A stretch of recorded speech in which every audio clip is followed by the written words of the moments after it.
Okay, let's jump right into this explainer. Today we're completely reframing a behavior that is, honestly, just deeply misunderstood. Usually, when society talks about compulsive betting or gambling addiction, it's framed as this massive moral failing, right? Like it's a lack of willpower or just a sign of personal weakness.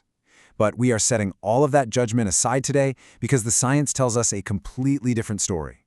The source material we're unpacking reveals that a compulsive bettor isn't weak at all. Actually, they're caught in a highly engineered psychological trap. It's a hidden machine and science understands it intimately.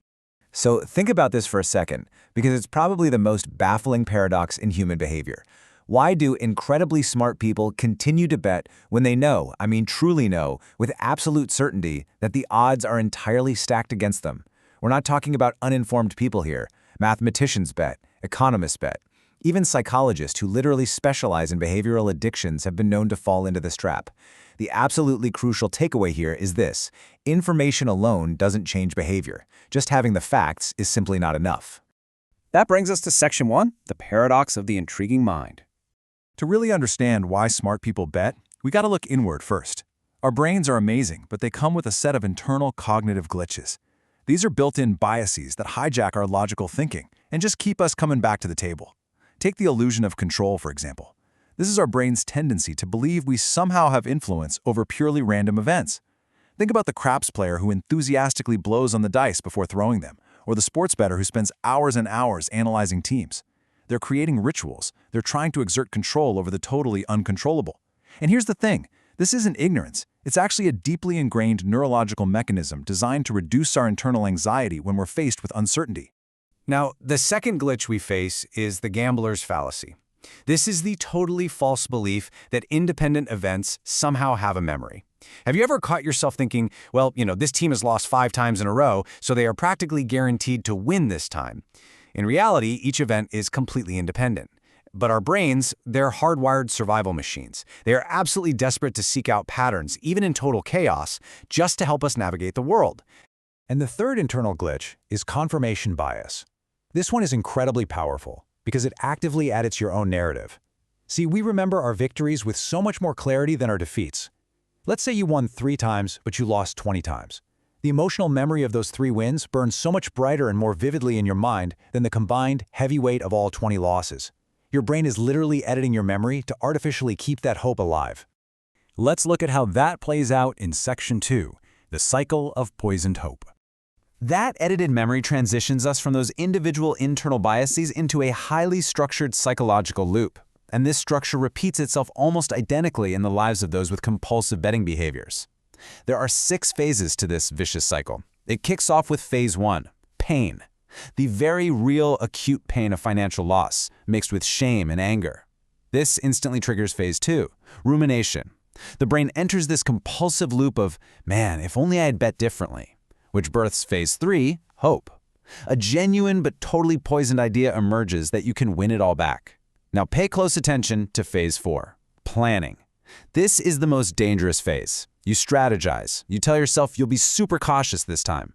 Your prefrontal cortex, the logical, reasoning part of your brain, actually joins in, creating a powerful illusion of rationality, which inevitably leads to Phase 5, action, where anticipation spikes your dopamine to its absolute maximum. And finally, Phase 6, result. And here's the kicker. Whether you win or lose, the result simply restarts the entire loop. Now let's shift gears to Section 3, the design of addiction. So far, we've focused entirely on our internal human flaws, but to really grasp what's happening here, we have to pivot to the external forces at play, the deliberate, intentional design of addiction. Think back to a foundational experiment from 1950 by psychologist B.F. Skinner.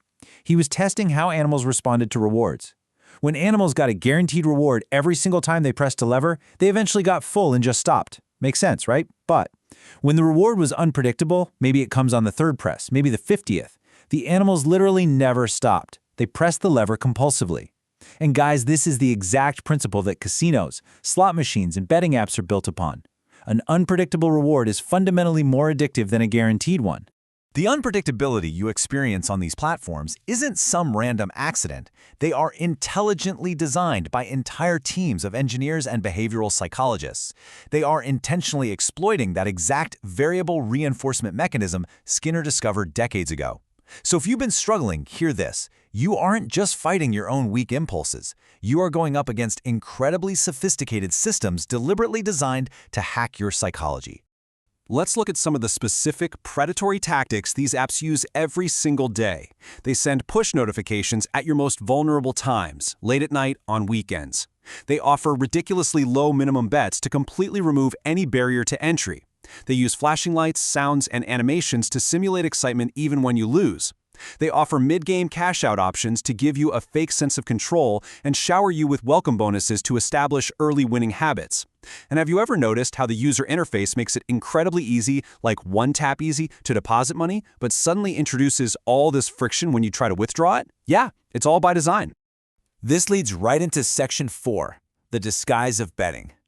We really need to talk about why modern sports betting is uniquely dangerous, especially for those smart, analytical thinkers we discussed earlier. There is this incredibly dangerous mantra in modern betting culture right now. You aren't betting, you are investing in your knowledge. This is the ultimate rational disguise.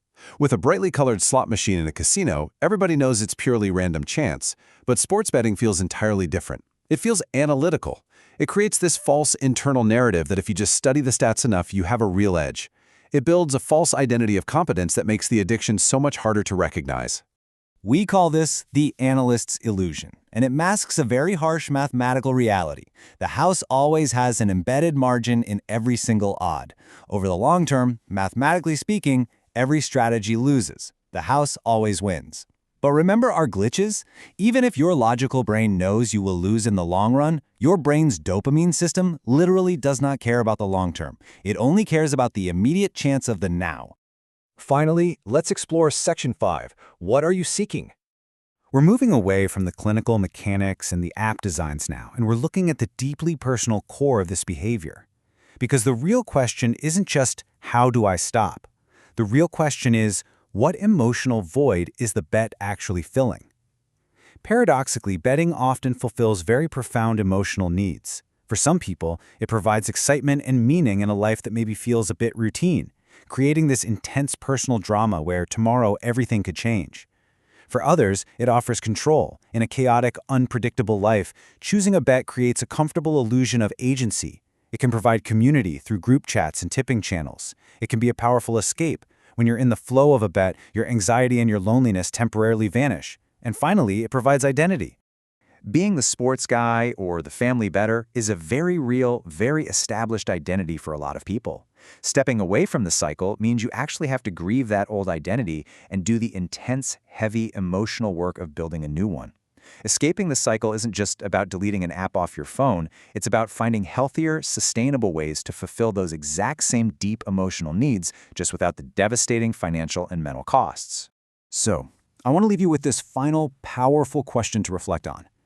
If you knew with 100% certainty that you would never get the money back, would you still place the bet? Take a real moment to think about what your answer reveals, because whatever it is you are truly seeking beneath the surface of that bet, well, that is exactly what you need to start building in your real life. Thanks for joining me on this explainer, and I hope this provided some vital clarity on the hidden machine.